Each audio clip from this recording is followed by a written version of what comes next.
தேரிக்காடு ஒரு மர்மம் நிறைந்த ஒரு பிரதேசம்னு தான் சொல்லுவாங்க. அது ஒரு வித்தியாசமான ஒரு பாலைவனம். சிவப்பு நிற மண் உள்ள பாலைவனம். ஒரு வருஷம் காத்திருந்த ஒரு வார்த்தை கேட்க ஒரு வருஷம் காத்திருந்த இந்த பார்வை பார்க்க பகலிரவா பூத்திருந்த சூரியன சுருக்கு பையில் நான் அள்ளி வர ஆசைப்பட்டேன். தண்ணிக்குள்ளதான் நட்ட தாமரை கொடி தெப்ப கோலத்தையே கொடி சிறச்ச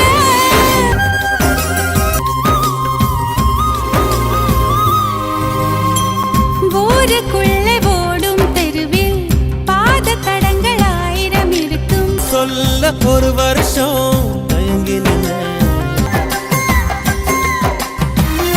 போது நமது பெயரை மணமக்களாக மாற்றி எழுதி ரசித்து பார்த்தேன். வரை எனக்குள்ள இரும்பு நெஞ்சு அது என்ற முதலானது எலவம் பஞ்சு.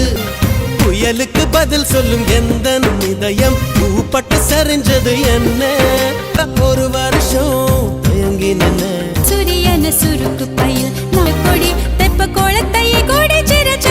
தூத்துக்குடி மாவட்டம் 5 நிலப்பரப்பு கொண்டிருக்கிற மாவட்டமா இருக்கு. அதுல பாலை வகை நிலப்பரப்பை சேர்ந்தது இந்த தேரிக்காடு. கோடையின் வெப்புமையால முல்லையும் குறிஞ்சியும் பிரிந்து பாலை நிலமாக மாறிய இடமே இந்த தேரிக்காடு. தேரி அப்படிங்கிற சொல் செம்மண் மேடுகளும் சிறு குன்றுகளும் கொண்டு அமைஞ்சிருக்கக்கூடிய ஒரு இடம்தான். தேரியின் செம்மண் கரிசல் மண்ண மாதிரி இல்லாம ஈரத்தை ரொம்ப நேரம் தக்க வைக்க முடியாதது. இது ஒரு அரிய வகை நிலப்பரப்பு ஆகும். தேரிக்காட்டுல மணல் மேடுகளும் மரங்களும் சேர்ந்தே காட்சியளிக்குது. கண்ணுக்கு எட்டிய தூரம் வரைக்கும் சிவப்பு வண்ணத்துல இந்த தேரி மண் துளங்கும். இதுல நடந்தா பாதங்கள் புதையும், நடைவேகம் தளரும். காற்றோட வேகத்தால 25 மீட்டர் உயரம் வரைக்கும் சில நேரம் மணல் குவிஞ்சிடும். பள்ளமான இடம் கூட சில நிமிடங்கள்ல பல மீட்டர் உயர செம்மல் குன்றா மாறி காட்சியளிக்கும். தூத்துக்குடி, திருநெல்வேலி, விருதுநகர், கன்னியாகுமரி மாவட்டங்கள்ல தூத்துக்குடி மாவட்டத்துல திருச்செந்தூர் அருகே இருக்கக்கூடிய 4 மாவடி, புதுக்குடி, சோனகன்விளை, காயாமொழி, பரமன்குறிச்சி, நாசரித் போன்ற ஊர்களில் பறந்து விரிஞ்சு கிடக்குது இந்த செம்மண் பூமி. குதிரை மொழி தேரி. திருநெல்வேலி திருச்செந்தூர் சாலையில குறும்பூர் அருகே 4 மாவடி திசையன்விளை வழியாக இந்த சிவப்பு மணல் தேரிய அடையலாம். இதன் பரப்பளவு 12,000 ஏக்கர், கிட்டத்தட்ட 50 சதுர கிலோமீட்டர் பரப்புல விரிஞ்சிருக்கிறதா மணல் குன்றுகள் நகர்ந்தபடியே இருக்கிறத நாம பார்க்கலாம். அந்த சமயத்துல மழை பொழிவும் அபூர்வமா நடப்பதுண்டு. அந்த நேரத்துல திசையை கண்டுபிடிச்சு அதுக்குள்ள பயணிக்கிறது அப்படிங்கிறது ரொம்ப சிரமம்.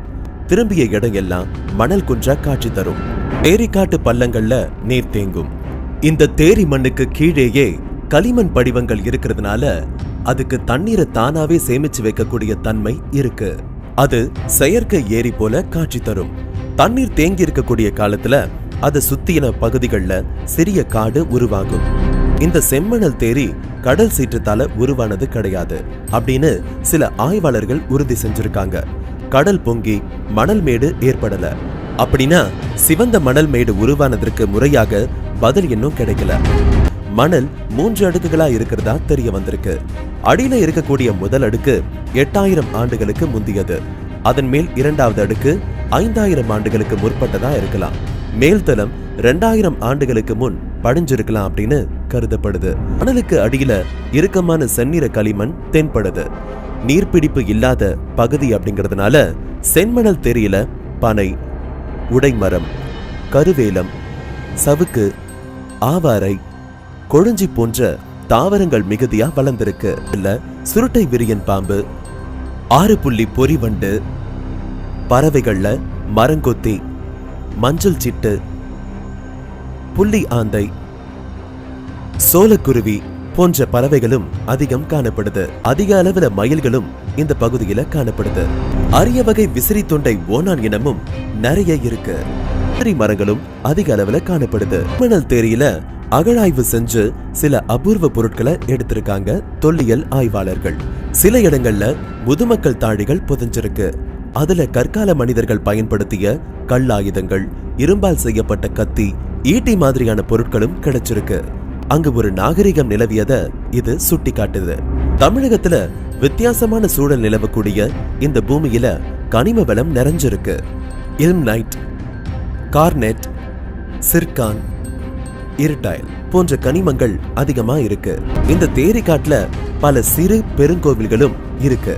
அதுல சிறப்பு வாய்ந்ததா கருதப்படுறது ஐயனார் கோவில். குறிப்பா தேரி குடியிருப்புல அமைஞ்சிருக்கக்கூடிய கற்குவேல் ஐயனார் கோவில் மற்றும் மேல புதுக்குடியில அமைஞ்சிருக்கக்கூடிய அருஞ்சுனை காத்த ஐயனார் கோவில். கற்குவேல் ஐயனார் கோவில். இந்த கோயில் திருச்செந்தூர்ல இருந்து 14 கிலோமீட்டர் தொலைவில் இருக்கக்கூடிய காயாமொழி அப்படின்ற ஊர்ல இருந்து 1 கிலோமீட்டர் தொலைவில் தேரி குடியிருப்பு கிராமத்துல அமைஞ்சிருக்கு. இந்த தலத்துல குடிக்கொண்டிருக்கும் மூலவரான ஐயனார் கற்குவா அப்படிங்கிற மரத்துல இருந்து தோன்றினதா சொல்லுவாங்க. கார்த்திகை மாதத்துல நடக்கக்கூடிய கள்ளர் வெட்டு திருவிழா மிகவும் பிரசித்தி பெற்றது. அருஞ்சுனை காத்த ஐயனார் கோவில். திருநெல்வேலியில இருந்து திருச்செந்தூர் செல்லக்கூடிய பாதையில குரும்பூரில் இருந்து 5 கிலோமீட்டர் தொலைவிலும், அம்மன்புரத்துல இருந்து 3 கிலோமீட்டர் தொலைவிலும் மேல புதுக்குடியில கோவில் அமைஞ்சிருக்கு. இந்த கோவில்ல மூலவர் பூர்ண புட்கலையுடன் அமர்ந்த கோலத்துல இருக்காரு. அற்றாத சுனையும் இதன் பக்கத்திலேயே அமைஞ்சிருக்கு. அக்னி உத்திர திருவிழா சிறப்பாக நடைபெறுது.